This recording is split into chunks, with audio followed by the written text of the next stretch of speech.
Waalaikumsalam warahmatullahi wabarakatuh. Oke Bapak Ibu, terima kasih Pak Ubala. Jadi Bapak Ibu, kali ini saya akan berbagi praktik baik terkait pembelajaran berdiferensiasi. Mungkin sebelum ke materi, saya akan menyampaikan kepada Bapak Ibu, kayak kemarin itu masih ada yang bingung, Bu, berbagi praktik baik itu apa? Ada yang bertanya kemarin.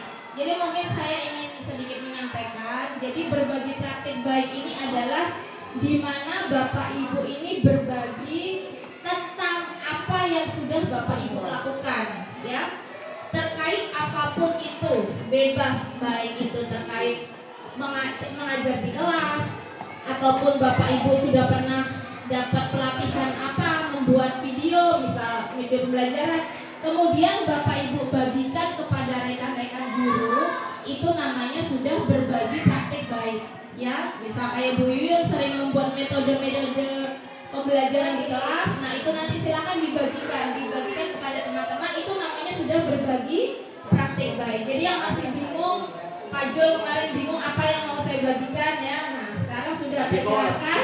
Jadi apapun itu yang sudah Bapak Ibu lakukan dan berhasil, ya, harus ada anunya, berhasil ataupun tidak sebenarnya tidak masalah. Jadi misalkan, oh saya dengan metode ini pengen membuat anak-anak itu aktif dalam pembelajaran misalnya. Kalaupun tidak berhasil, misal ada 2 siswa ternyata yang tidak aktif, itu masih boleh dibagikan gitu. Baik berhasil maupun tidak, itu boleh dibagikan kepada rekan-rekan. Mungkin itu pengantar dari saya Pak Ubala. Oke, lanjut saja ke materi yang akan saya bagikan, yaitu terkait pembelajaran berdiferensiasi. Jadi Bapak Ibu pasti sudah tidak asing dengan kalimat ini, ya, berdiferensiasi. Apakah sudah ada yang paham terkait materi ini? Belum. Tapi sudah pernah dengar, ya, pernah dengar kata ini. Sebenarnya gimana sih penerapannya dalam pembelajaran? Nah itu nanti yang akan kita pelajari bersama-sama. Jadi kita lebih ke strategi mengajarnya, langsung prakteknya itu gimana sih? Nah itu langsung kita pelajari. Lanjut Pak, lanjut.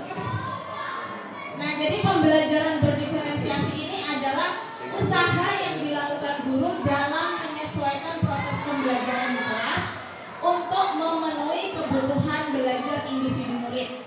Jadi seperti yang sudah disampaikan di Pak Sumedi tadi, ya, nyambung terkait kurikulum bahwa kita sebagai guru harus memenuhi kebutuhan belajar murid. Nah itu seperti apa nanti yang akan kita bahas.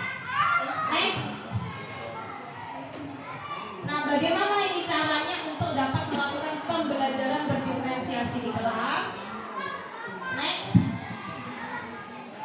Nah, jadi sekilas informasi Bapak Ibu bahwa saya sudah mencoba pembelajaran diferensiasi ini, jadi sudah saya coba praktekkan di kelas 7. Nah, alhamdulillah itu juga berjalan dengan lumayan baik, ya. Nanti Bapak Ibu bisa juga melaksanakan di kelas yang lain. Jadi agar dapat melakukan pembelajaran berdiferensiasi ini, maka yang pertama guru harus memahami tujuan, karena tujuan itu penting. Apa contoh ini? Misal dalam hari ini tujuannya adalah bahwa siswa saya bisa menyebutkan bagian-bagian peta, menyebutkan, ya, minimal bagian-bagian peta. Jadi tujuan itulah yang harus kita pegang. Yang kedua adalah mengetahui dan merespon kebutuhan belajar murid. Nah kebutuhan belajar murid itu apa? Nah nanti akan ada di slide berikutnya. Yang ketiga, menciptakan lingkungan belajar yang mengundang murid untuk belajar. Yang keempat, melakukan manajemen kelas yang efektif. Dan yang kelima adalah melakukan penilaian berkelanjutan. Next.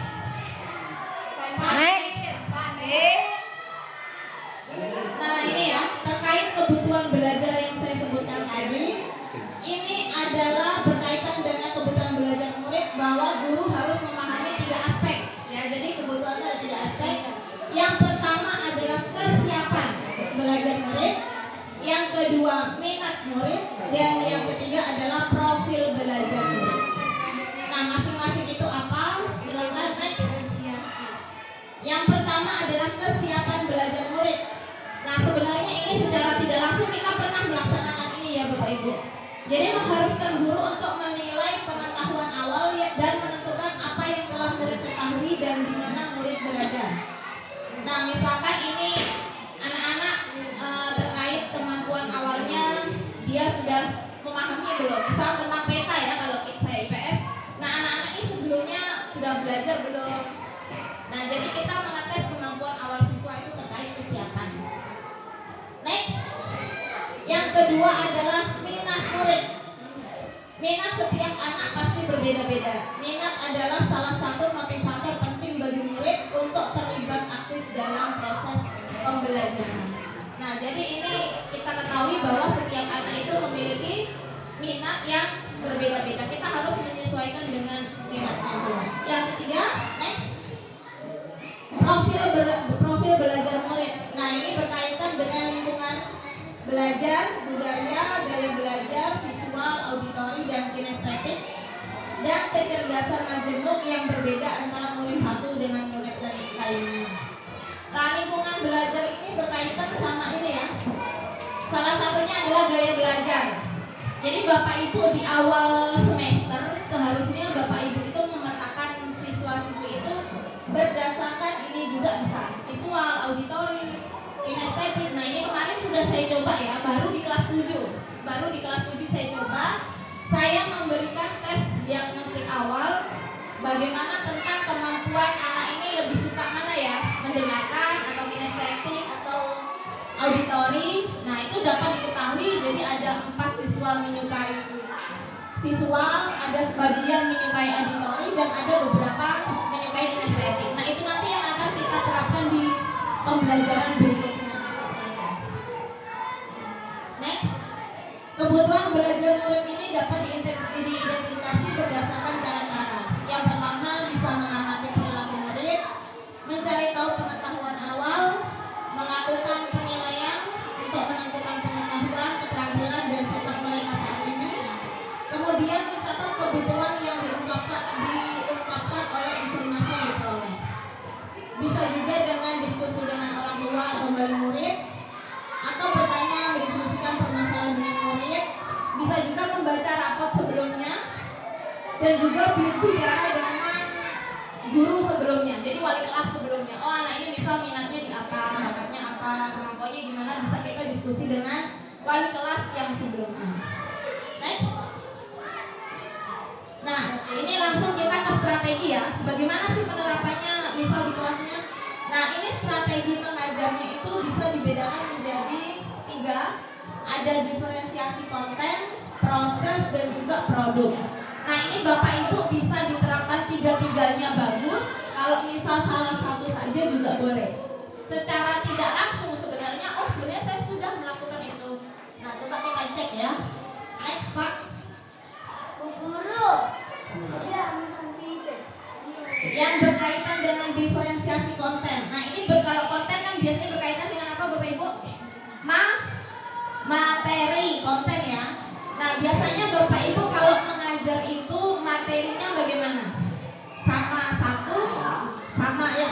Kalau bisa ini kita lebih kepada materi atau media yang kita sampaikan. Contoh ya, langsung ke contoh.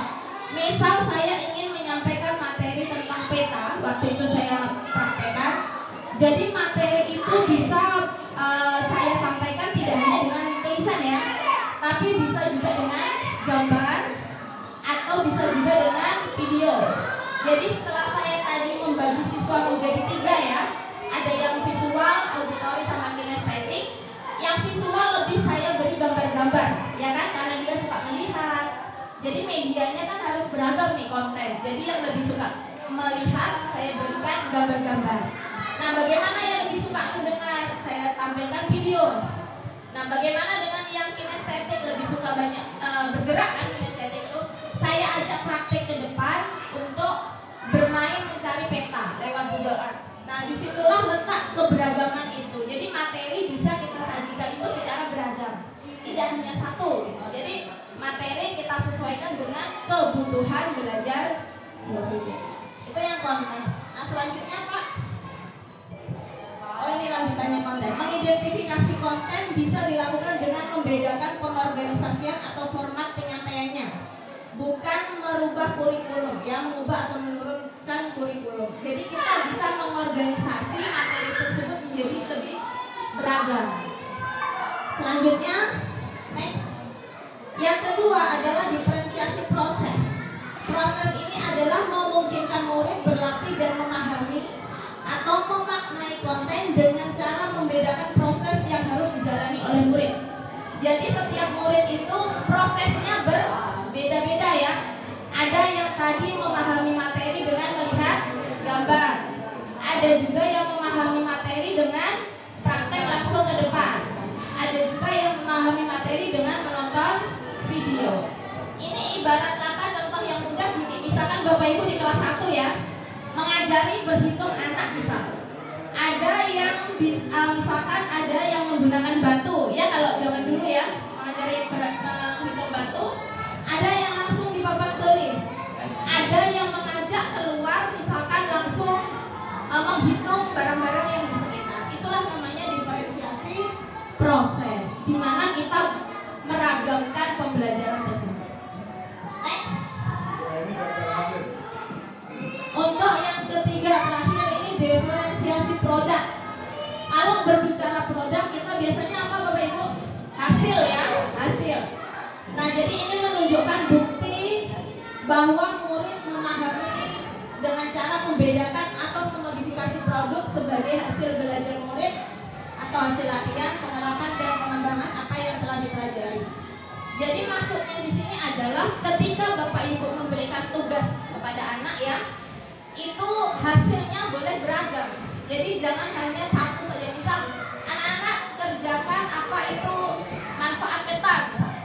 Nah silakan anak-anak itu mengumpulkan dengan hasil karyanya dia. Misal Yuda ini suka menggambar ya, jadi dia boleh mengumpulkan tugas dalam bentuk gambaran. Ada yang sukanya merekam video, dia mengumpulkan tugas dalam bentuk video. Ada dalam bentuk tulisan, itu namanya berarti diferensiasi produk. Jadi sesuai dengan hasilnya itu beragam, sesuai dengan bakat dan minatnya dia.